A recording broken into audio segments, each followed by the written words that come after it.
But I want to start by just entering into prayer, just to build upon this field. And I invite you just to join with me in becoming present and aware, so aware of this infinite intelligence, this magnificence, this one mind that is present, expressing, loving, magnificently, wondrously, delightfully, joyfully, peacefully, and exquisitely through everything and everyone, by means of everything and everyone, and as life. And as I connect with that, I give such deep appreciation, and I connect with that knowing that today there is this beautiful message that I am allowing Spirit to express through me, that I am a vessel of pristine consciousness. And I celebrate that everything that needs to be understood is understood. I celebrate the growth and evolution of this community, knowing that a mystical spiritual truth is irresistibly connecting, capturing, uplifting everyone and everything, that there are healing. There is revelation here of the deepest kind. And so with a deep sense of joy, knowing at the moment that I connected with that one mind, with that divine intelligence, as I claimed that unification for myself, I entered into a state of gratitude. And that the releasing is that state of knowing. And I invite you to join with me by saying, and so it is. So, grains, molecules, and photons. Funky title, huh? Funky title. But before I get to that, I want to talk a little bit about what I am observing in the world today. And you'll probably share some of these experiences, but I'm observing a number of things in the world.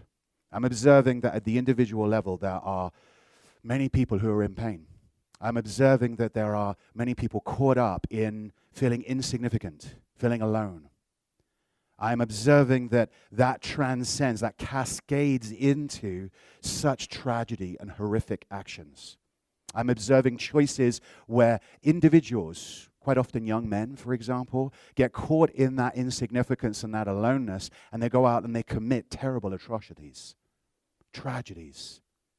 And yet I know it's divine. I know there is a divine plan. And yet I know that this is not isolated to individuals, that there is at that macro level, that world level, there are events unfolding. There is a cultural consciousness, or as Ernest Holmes talked about it, a race consciousness. You will experience, you may become aware of this race consciousness that is unfolding within your community, within your town, within your province, within your country, and throughout this planet.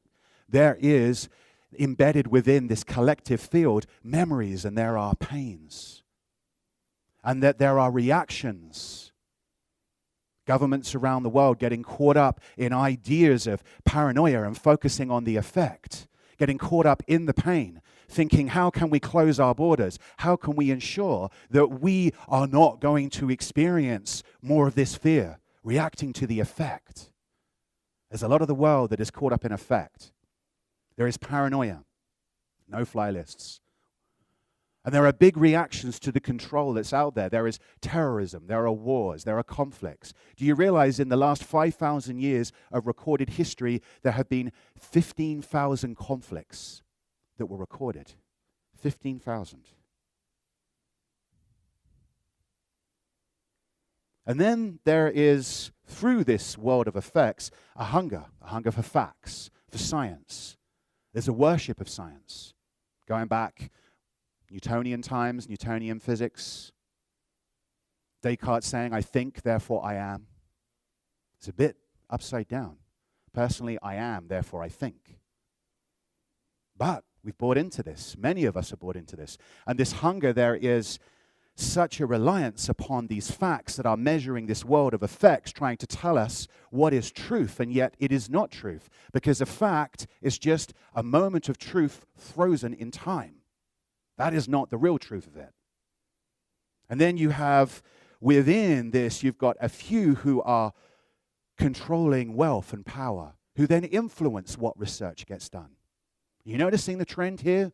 A lot of focus on effects, but I celebrate that here we are because by the very fact that we've shown up, we've made a choice. We've started to awaken. And so we're not just looking at the world of effects and how empowering that is. So I want to invite you just to close your eyes and to contemplate with me. I want you, if you're a visual person, this will be very easy. And if you're less visual, then just work with it and see what comes up. But I want you to imagine that before you is a field of wheat, grains of wheat, grains and grains of wheat. And as you connect with that idea, I mean, we're on the prairies here, and you connect with that idea that there are these thousands, tens of thousands, hundreds of thousands, and millions of grains of wheat just swaying with the wind. And then conceive that throughout the prairies, all of the grains of wheat. And then expand that view to include the sky, the clouds. And connect with that sense of how many water molecules there are in the sky. Countless. Countless water molecules, seen and unseen, littering the environment.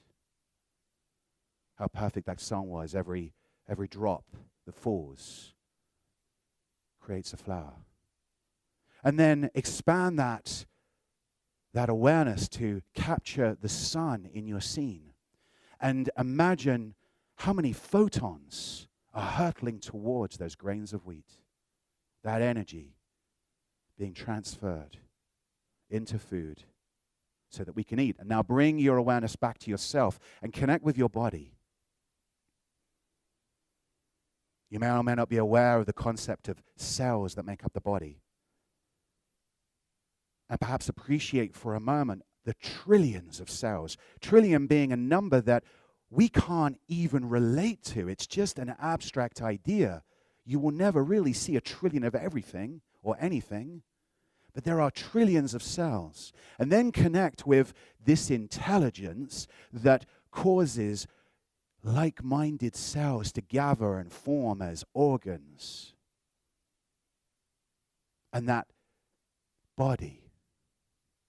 And as you connect with this, I invite you to sense the intelligence that draws this all together.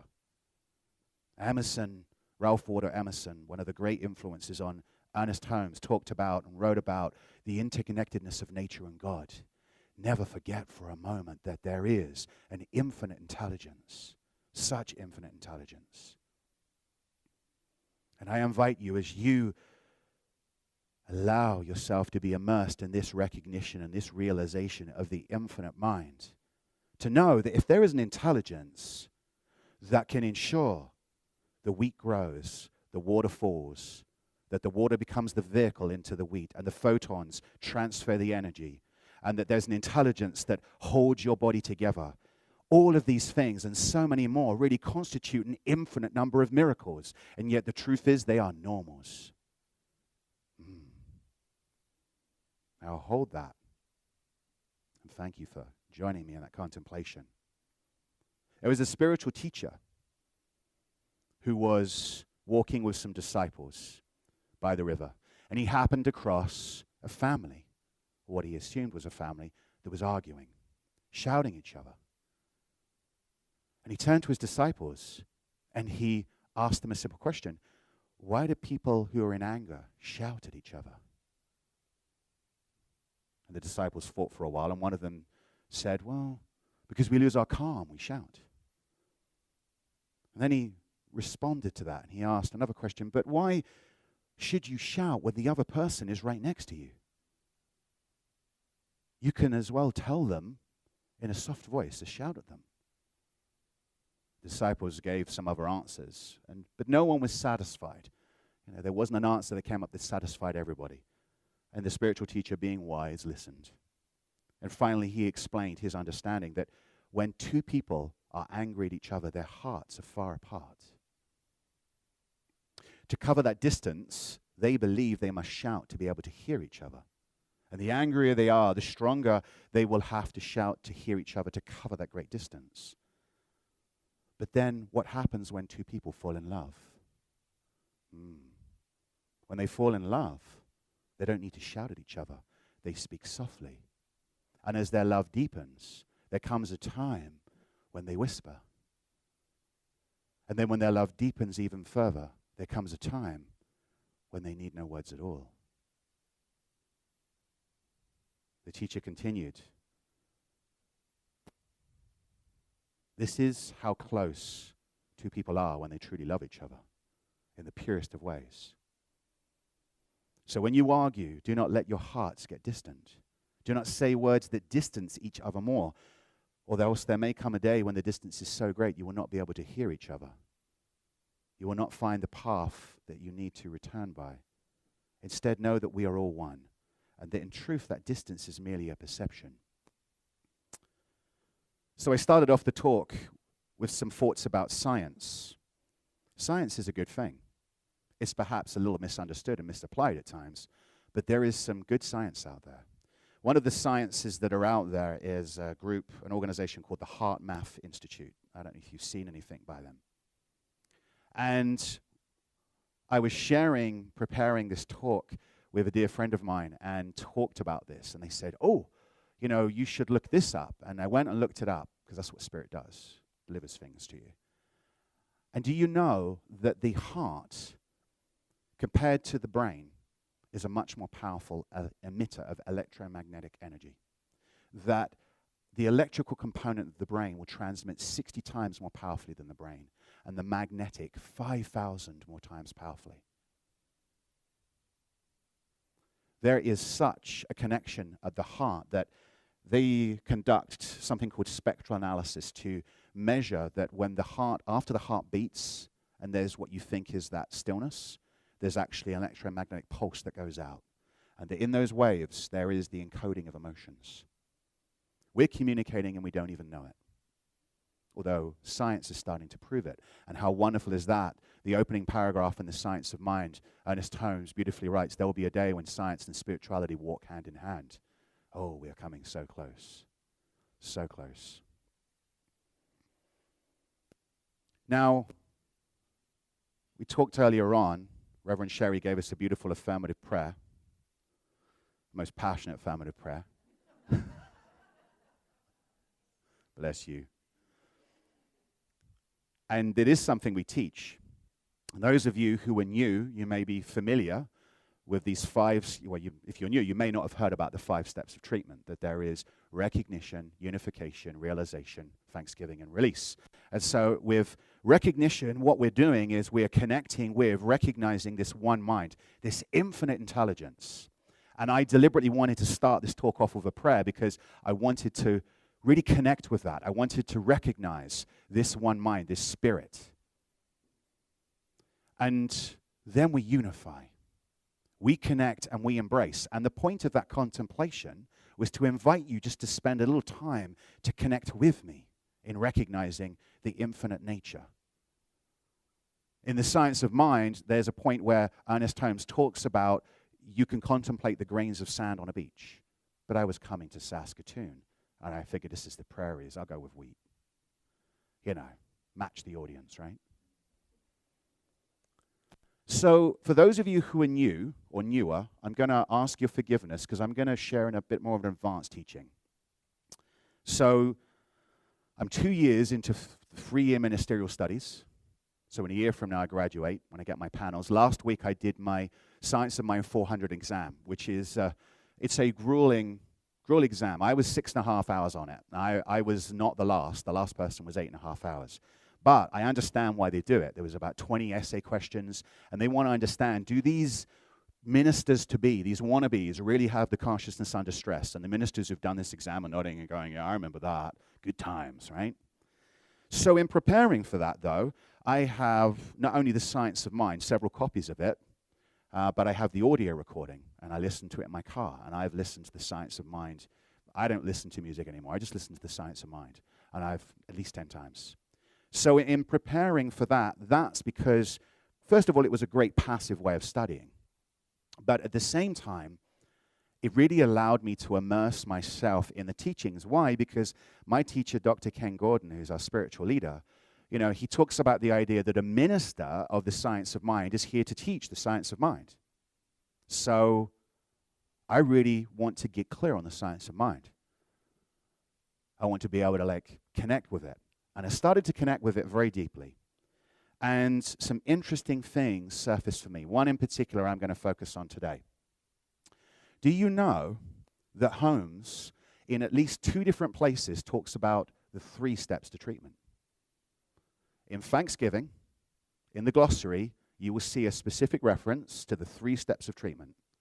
And in chapter 18, you will read another specific reference to the 3 steps of treatment. Yes, he talks about release and he talks about thanksgiving and gratitude all the time, but he is teaching the 3 steps. So if you can imagine, my particular pause was like, this is not like foundations and material, but I'm becoming a minister, and I want to understand this. Why is it that we are teaching 5 steps and we're modeling that, but you read the Science of Mind, he's talking about 3 steps? That's worth my understanding. That's worth my contemplating and really connecting with, right? And so as I thought about it, it struck me that when I was a beginner, I needed to be reminded to be grateful. And I needed to be reminded to release. And that was a powerful realization. And then I started to realize, the moment that I truly unify, so when I recognize this one mind and I unify with it, I claim it as my own, I recognize that I have the complete access to every potential of that creative power, in that moment, I am in gratitude. I have to be, because God is gratitude and love. So when I truly unify, I am grateful. And the more purely and the more clearly and the more mystically and more certainly and more absolutely, and this is an absolute teaching, I connect with that, then I am grateful. And at the same time, when I have the faith of God, not the faith in God, but the faith of God, there is release. That is a state of release. And so I realized, well, I was a beginner, and I needed to be reminded. Steps 4 and 5. I needed to be reminded again and again. I needed to practice. And then I realized, steps 1 and 2, for me, they are the essential elements. I've taught a number of classes, and the question always comes up, every foundation. So what's the most important step? Well, for me, it's step 1 and 2. Because there is one mind, and it is being by means of me. I am that opportunity to play with life as spirit playing with itself. And as I see and connect with each and every one of you, we are co-creating and connecting and being God in form. How amazing is that? And you stop then and you connect with the way I started and introduced this talk, and you suddenly realize, wow, all of the power is within. And the moment I connect and realize, the moment I discover that for myself in my own way, and I'm not here to tell you how to do that, I had to find it my way. But the moment I connect to that is the moment that I claim it, I live it, I am it, and then I have complete access to infinite potential. And I am so grateful. How amazing it is. How amazing. And then I was thinking about an idea. I read a blog, knowtheflow.ca, and back in November I talked about wise. I've been called wise. And I realized that's willingly invoking Spirit's expression. Willingly invoking Spirit's expression. But I signed that with beloved light caller. Because I've been working with an idea, there's this term out there, light worker. What is a light worker? Well, I'd heard someone, a very aware teacher, say, well, when you recognize there is one mind and you connect with it, then you are a light caller. When you unify with it, you are a light worker, rather. But I realized that there is a divine effortlessness in that, because really the moment I begin to say and reach out to the universe, Ernest Holmes is telling us the universe reaches back to us. There is no effort required in this. The only effort is to work on that stuff, those false beliefs, that belief system, that BS that's in the way. Yes, we need to get through that. We need to surrender to some of it. We need to conquer other elements of it. We need to find a mastery of the mind. But the truth is, when you get to it, there is a divine effortlessness in making the statement, I am the divine incarnated in form. And in the moment I claim that, I am a light caller, because I am calling the expression of the divine to me. Yeah, that's what I'm talking about. Thank you, Spirit. And thank you, Ernest Holmes, the man. It's the story of the wizard. There was a wizard who wanted to take over an entire kingdom. And so he was very cunning. He put together a magical potion, and he went down to the communal well, and he poisoned the well, knowing that all of the populace that drank from that well would go mad. They'd be insane, under his control, his influence. And so, surely enough, the following morning, the whole population drank from the well, and they proceeded to go mad, except for the king and queen. The king and the queen were special, and they had their own source. They had their own well. And so the next thing we know, they started to realize, well, there's this crazy population. Like, what are we going to do? So they tried to control the population, and they issued a series of edicts governing security and well-being and health. And so the police and the inspectors received these edicts, and they looked at them and went, what are you guys on about? Because they too had drunk from the well. So suddenly there was anarchy, there was this chaos. And so then the populace became convinced that the king and the queen had gone mad. And so they stormed on the castle, demanding their abdication. You must step down. We don't understand anything that you're talking about anymore. And so as they were seeing this, the king and the queen were aghast. They didn't know what to do. Any power that we have in this world of effects is given to us, right? That's what happens. That's the paradox. And so the king prepared to step down. But then the wizard appeared at the court and offered a suggestion. He said, well, why don't you drink from the well and be like all the others? Just become like them. And so the king was like, oh, that's a good idea. But the queen was sharper than that. She stopped and had the wizard grabbed and questioned and got to the truth of it. And so the antidote was given, and the populace was relieved from their momentary insanity. And don't for a moment think that that is a story to be understood literally. Because that story is talking about a wizard that represents the ego and our subconscious false beliefs, that there is a source out for the populace of the well that is outside of us, that there are the populace that are our many thoughts, that there are the police and the inspectors that are the disciplines and the controls we try to put on things. But the king and the queen, representing the masculine and the feminine divine aspects of ourselves, have their own well that can never be polluted. This is a story that really is connecting with this idea, again, of when we get caught up in the world of effects. Ernest Holmes talks about secondary cause. How is it defined? That when the fulfillment of my purpose is contingent upon effects. See, I just done an exam. That's what you do, is you remember stuff like that.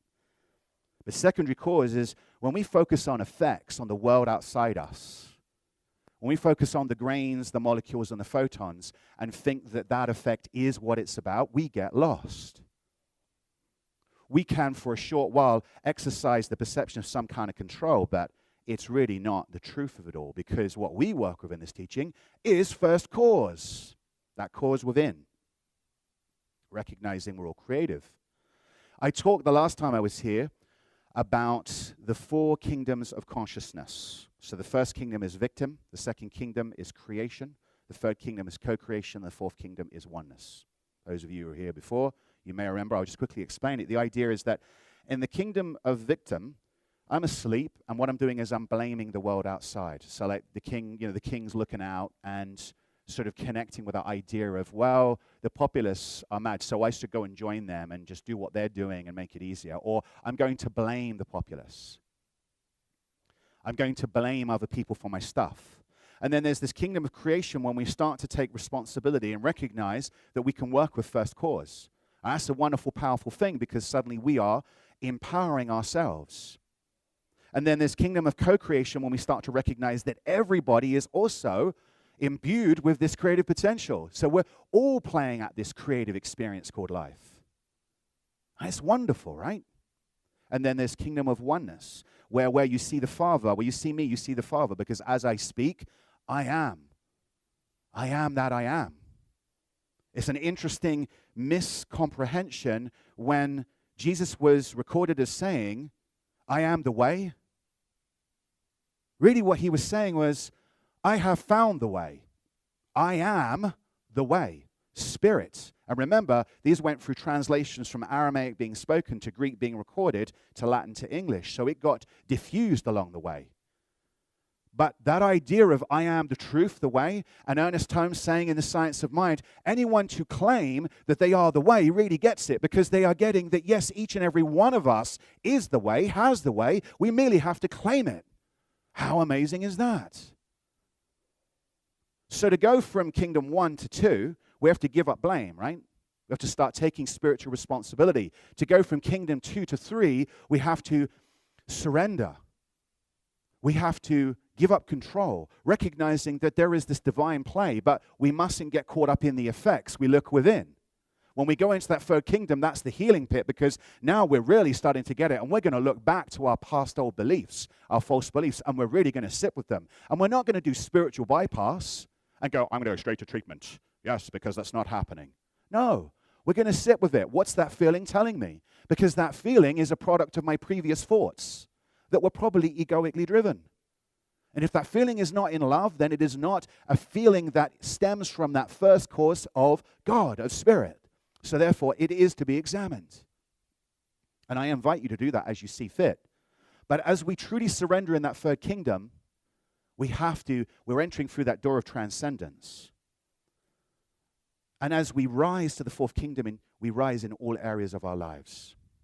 But then I realized, okay, so there's this teaching of 5 steps of treatment and then 3 steps of treatment. And actually, when you hear what he's saying about in the Science of Mind, Ernest Times is also saying that really Jesus was doing the 1 step of treatment. It was just command. I'll explain to you what I mean by that. When we go from the first kingdom into the second, and we stop being a victim, and we may regress, we'll have moments when we'll go back to, oh, poor me. When we go into that second kingdom and claim that creative power, then we're really benefiting from using the 5 steps. And we've begun, and those 5 steps make a lot of sense. But as we transcend and we practice communing and connecting with that infinite power that is the divine mind being expressed through me, then we become better and connecting with it. We transcend, we recognize the impulsion that is inviting us to surrender, and so we surrender, and the more we surrender, the more we are empowered, the more love flows through us. And how wonderful it is then as we recognize, because in that third kingdom, really, we are courting the divine. And that first and second step, that recognition and unification, is the practice. And we are looking to feel it. The third step is optional, because then we start to recognize any perception of needs that we have is a subtle illusion, just like hope. Read it. Hope is the subtle illusion. Needs are the subtle illusion. Why? You don't actually have needs. At the core divine truth of who you are, you have no needs, because you have this infinite creative power, and there is no need to be had at any level. But what we do is we convince, because we buy into this world of effects, and we have all of these suggestions overwhelming us, and this mass hypnosis, and these autonomons walking around buying into this crazy, induced, paralyzed hypnosis that we sometimes forget. Because there's things like peer pressure. They're doing it. They've drunk from the well. Maybe I should. It's a very easy choice to make, because that is less work than looking within. And then when you get to the 4th step, then you are in a state of realization, unification. I am the way. That's what he was saying. In that moment, then it was command. It wasn't realization, it was command, it was demand. So never be, if you are doing affirmative prayer work, spiritual treatment work, never be afraid to command and demand, because it is your spiritual divine birthright, period. Isn't that wonderful? So here's what I want to do, is a call to action. I want to leave you, if you are feeling so called, so invited to commune with recognizing the divinity that is through and as you, and to unify with it, and to make that your practice. To give up all of the ideas, the titles, the effects, the possessions in your mind, and enter into that practice, to release it, and just to recognize you are the divine. And to claim that, knowing that you are a light caller. Set the intention to call light within yourself, and know that there is a divine effortlessness. For sure as I know, there is one mind, one magnificent mind that is expressing in such wondrous ways, infinite ways. And as I connect with that knowing, I celebrate with such gratitude that I am, each and every person gathered here, each and every living being is in that beautiful journey and joyful expression of co-creation. And so I know that all of that understanding and wisdom that is within is releasing, is ready to be made present and known through and as me and everyone that I know. I celebrate this community. I express such gratitude for being allowed to share this message. And I invite you, as you go forth from today, to know the flow, to claim that truth. Be a light caller. And so it is.